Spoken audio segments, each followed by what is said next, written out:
তেওঁলোকক আমি আকৌ 25,000 টকা বেংকৰ পৰা দিম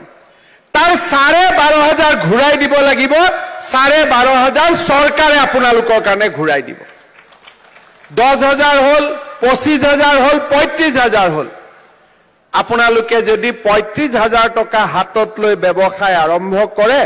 লাখপতি বাইদ হবৰ কাৰণে চিন্তা কৰিব নালাগে প্ৰধানমন্ত্ৰী ডাঙৰীয়াই কৈছে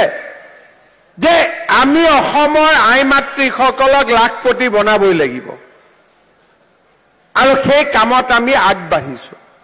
যুৱকসকলৰ বাবে যুৱতীসকলৰ বাবে চাকৰি দিলো লগত এইবাৰ আমি আৰম্ভ কৰিছো আত্মনিৰ্ভৰশীল অসম লৰা ছোৱালীয়ে লোন পাব আৰু লোনৰ জৰিয়তে তেওঁলোকে কাম কৰিব পাৰিব অহা সপ্তাহৰ পৰা ইন্টাৰভিউ আৰম্ভ হ'ব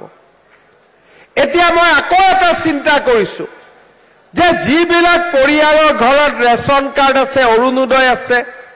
তেওঁলোকক আমি আয়ুষ্মান ভাৰত আৰু আয়ুষ্মান অসম দিলো কিন্তু তেওঁলোকক আমি যদি বীমাও কৰাই দিব পাৰো অৰ্থাৎ এক্সিডেন্ট হলে মৃত্যু হলে যাতে বীমা কোম্পানীৰ পৰা 2 লাখ টকা পাব পাৰে বীমাৰ টকা আপোনালোকে দিব নালাগে চৰকাৰে আপোনালোকৰ হৈ দিব কিন্তু বিপদত পৰিলে আপোনালোকে ইন্সুৰেন্স কোম্পানীৰ পৰা টকা ঘূৰাই পাব আমি সেই দিশটো এতিয়া আপোনালোকৰ কাৰণে চিন্তা কৰিছো ৰাজ্য চৰকাৰে কেইদিনমান আগতে আৰু এখন নতুন আঁচনি হাতত লৈছে এতিয়া অসমত মেট্ৰিক পৰীক্ষা চলি আছে হাই সেকেন্ডাৰী পৰীক্ষা চলি আছে মেট্ৰিকত যিবিলাক ছোৱালীয়ে পৰীক্ষা পাছ কৰে কলেজত এডমিশন ল'ব লাগিব কলেজত এডমিশন ললে এডমিশন ফিজটো আমি বিনামূলীয়া কৈ দিও কিন্তু তাৰ পিছতো খৰচ আছে প্ৰত্যেক দিনা কলেজত যাব লাগে চাহ একাপ খাব লাগে কিতাপ পত্ৰ কিনিব লাগে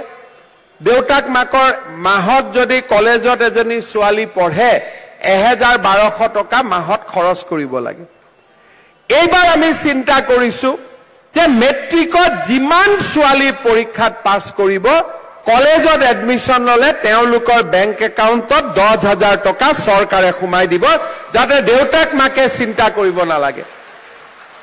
দেউতাক মাকে লৰাটোক পঢ়ক ছোৱালীটোক চৰকাৰে পঢ়াই দিলে এটা কিছুমান লৰাই মোক কৈছে যে দাদা আমাকো আপুনিয়ে পঢ়াই দিয়ক মই ৰখ আমি ছোৱালী পেটৰ পৰা জন্ম হৈছো যেতিয়া প্ৰথম ছোৱালীৰ কামটো কৰো কোনবা লৰাৰ পেটৰ পৰা জন্ম হোৱা আছে নেকি ইয়াতে নাই নহয় নে আছে এতিয়া আমি কি কৰিছো যে মেট্ৰিকত কলেজত এডমিশন ললে যিবিলাক